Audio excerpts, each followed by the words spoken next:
What's up, Digimon players? Welcome to the Lucimon Ledger, and today I'm bringing you a deck profile. It's been a long time since I've made a deck profile, had a lot of life events happen, decided to leave the game for a while, and I'm coming back with a deck that I wanted to build before I left, and we finally have been able to put it together, and here we go. So today we're bringing you 7 Great Demon Lords. The one thing I didn't have on my channel last time, which I at this point find was a sin, was I didn't have a Diaborum on deck profile while I was the Diaboro disaster. So at least we're going to bring a deck today that has Lucimon in it. But regular Lucimon is just ass. So we're going to go with the deck that actually matters about it. So 7 Great Demon Lords, this is your Digi-Egg. This is your whole deck right here. And yeah. Nothing more to say about that. We're on 4 of the Lucimon from EX6. This card is your Searcher. This is how you were able to, stretch out games. Paired with Lucimon Chaos Mode. This card is awesome. I really wish he would have gotten this level of power the first time he came out. All of the Lucimon cards up to this point in the game were just not great. They were okay. This engine, however, is incredible.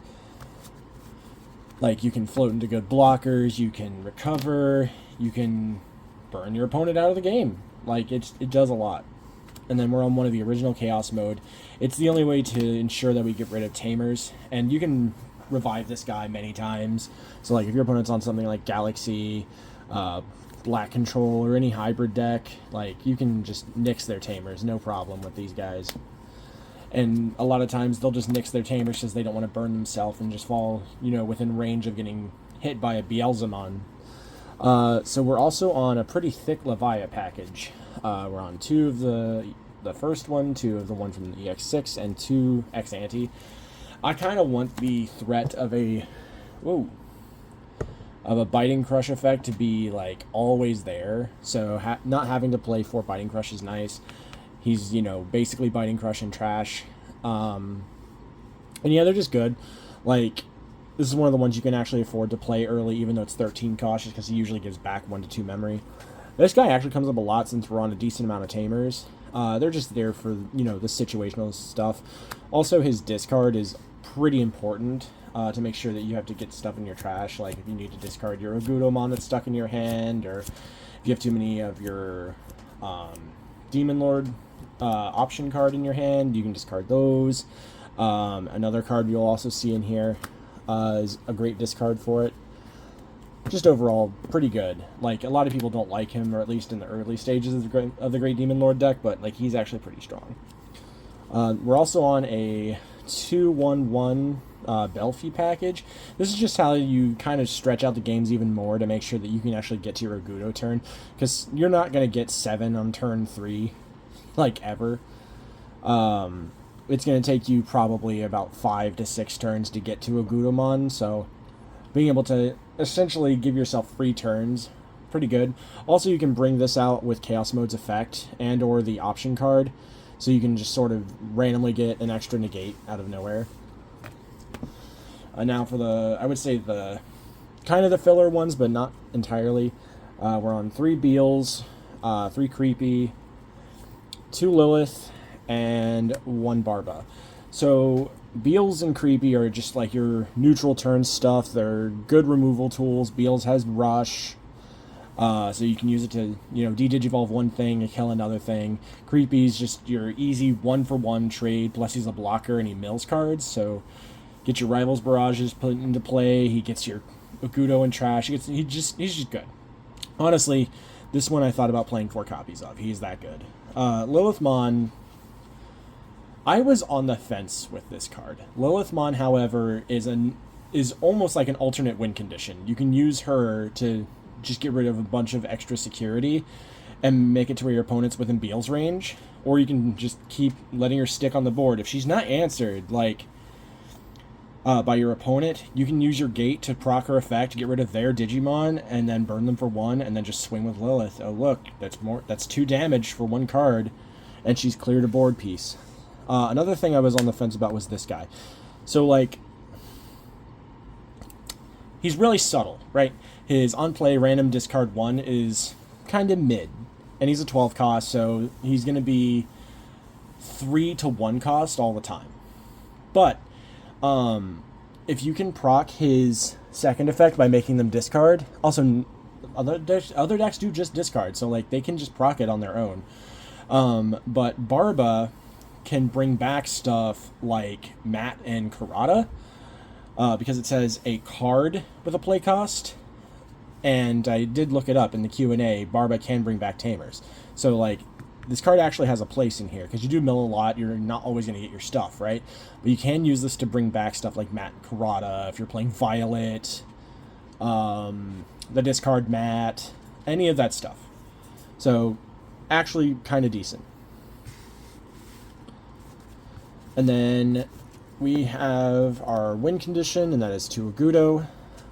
This is literally your 99% of the time win button, with the few random times that he's maybe stuck in your security, or both of them are at the bottom of your deck because they got Paladin moded. But this is how you'll win majority of your games. And you actually, like, my big tip on this is if you're going against any deck that can potentially have Paladin mode in it, hold one of them in your hand and just use Karada to send it at their end phase and then pop off. Because, like, the moment they see these in your trash, you might just lose because they force them to the very bottom of your deck, and that forces you to go like many turns without even seeing them, and you're within that window of either losing the game or you have everything set up to win the game. But one thing you can keep in mind is that if you get like 3 Demon Lords out and you have 7 under the gate, you can actually go ahead and just pop the gate, fail its effect, and just keep your Demon Lords on the field and win the game like that. You don't have to win with a Gudamon, although it's preferred. So we are also on 1 copy of Ruin Mode and 1 Moon Millenniumon. I was on 2 Ruin Mode, and I'm still kind of on the fence on that. But Moon Millenniumon has a couple of niche interactions here. It's really good against Galaxy and the Galgamon deck. It is also really good at popping Tamers. And it's also good at reducing their hand while Barba's up. So let's say you played out Barba with like Rise or Chaos Mode's effect. Then you played a Demon Lord, and then you evolved it into Moon. Moon makes them discard down to 5. Now Barba's effect will also proc, meaning you could bring back a level 9 cost or less because they'll be at 5. Like, actually a pretty good interaction. You can just make this another Ruin Mode or any other card. This is really just a flex spot. Ruin Mode's, however, really good and at securing the final couple of turns before you push in for a Gudo. So, like, they have their uses. And then for our last Digimon, we're on 1 Blanc. I was on 4 of this to begin with, then 3, then 2, then 1, and then back to 2, and then down to 1 again. This card is really good at making your first turn a Demon Lord tuck. And or, like, say you play Demon Lord for next to nothing, you need something to pass them with few memory. You can just play this. I'm on Karada's, though, so that's why I'm not on so many of her. They're both good. Like, this deck has a lot of room for, like, messing with numbers, though. On that note, our Tamers are 2 Karada, 1 Matt, and 2 Shoto. So Karada's here, as I said earlier, it's your way of getting cards into your discard without having to wait a full turn. Like, you can use it at your opponent's end phase. You can use this to send Agudo to the trash and then use the Gates effect immediately right after. We're also on that big Belfie package, so you can use this to pop level 6s in the final turns. So that way you further clear your opponent's board before Agudo just wipes everything and kills them. Matt's in here just because he's a good pickup off of Barba, but he can also get back stuff like Calling and any of your Demon Lords. And he's a memory setter, so like he has his uses. And then now Shoto. Oh, Shoto. Shoto is the reason why I like this deck so much now, because you can use it on like a Chaos Mode or on a Immune Belfie or an Immune Belfie that digivolved into a Ruin Mode or Moon Millenniumon or a Gudamon, making them a gigantic blocker they can't interact with. And then, you just win the game on the next turn. Shoto is really strong. Also, just being able to make your Chaos Mode a blocker, block with it, and then use its effect to float into like a Creepy Mon, pop their thing, and then now he's a blocker as well. So, just a really good card. Plus, he does give you back some memory. Now for options. We're on 3 Rise.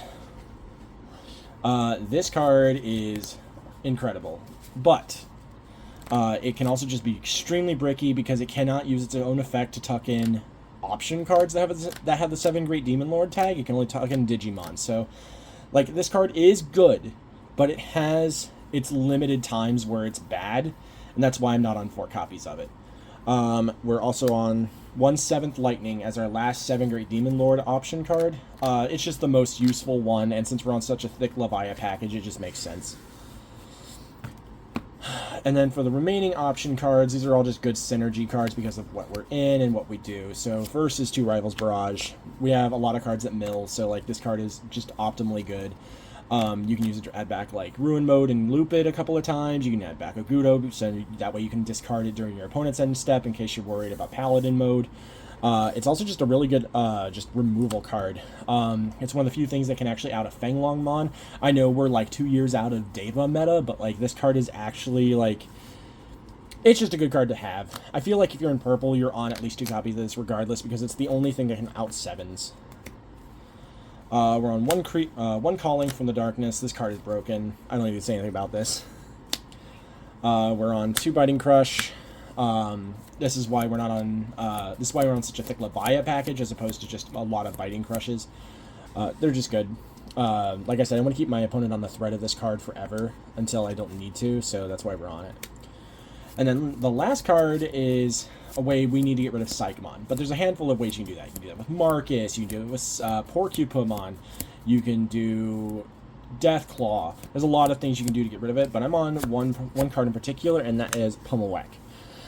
It does out any level 4 lower for 3, so it is instantly better than any effect that just pops rookies. So, like, I believe the Porcupa only pops rookies, so this is a 3-drop that pops 4 or less. It can pop old school blockers, it can pop floodgates, and it has a neat little added bonus. If it's trashed from your hand, you draw a card. Since you're on a lot of stuff that discards, you can use this to just filter through your deck a little bit faster. Like if you use your Blanc to discard this to draw 2 and then use this to draw another card, I mean, that's pretty decent. Because you're not going to need this in every matchup, right? You only need it in the matchups where the floodgates actually come up, so that you can just discard this off any of your many discard effects to just draw more cards. So, like, yeah. There's a lot of other things you could do. You could play Porcupa, Marcus, Deathclaw, Elecmon, or you can just try and not care about the floodgates at all and then just go balls to the walls. Like, you don't have to play them, but I feel like as a competitive level player and with no sideboard, you kind of have to have this card handy in case your opponent's able to luke Psychmons, or like if they're on one of the hybrid lists that's on high floodgate cards or something like that. They just come up. And like I said, it's just a 1-for-1 if you end up not needing it. So anyways, that is our 7 Great Demon Lord list for now. This is probably the deck I'm going to be playing the most for the longest time, just because it just does pretty much everything. It's an ace killer deck because it's not on any aces. It has every form of removal possible, so that instantly makes it good. It's better than Royal Knights up to this point, although we'll see with the rest of BT20 and BT21 coming out here soon. But yeah, this has been one of my favorite project decks, and I'm glad I was able to finally get it finished. Look forward to more content in the future here. I know I said that Lucamon is trash as far as his current deck is concerned, but I might still go ahead and profile one to see if I can get something put together that feels good. It's probably just going to be a Demon Lord light list, I'll be quite honest, because Lucamon on its own, it's really meh. Even if you can get them in your little loop of recycling Chaos Mode over and over, especially against matchups where Leviamon comes in, they can just answer whatever you bring out because Leviamon cheats.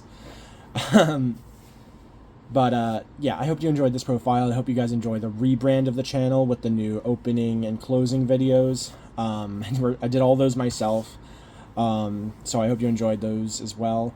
And just look forward to more content coming up. Later.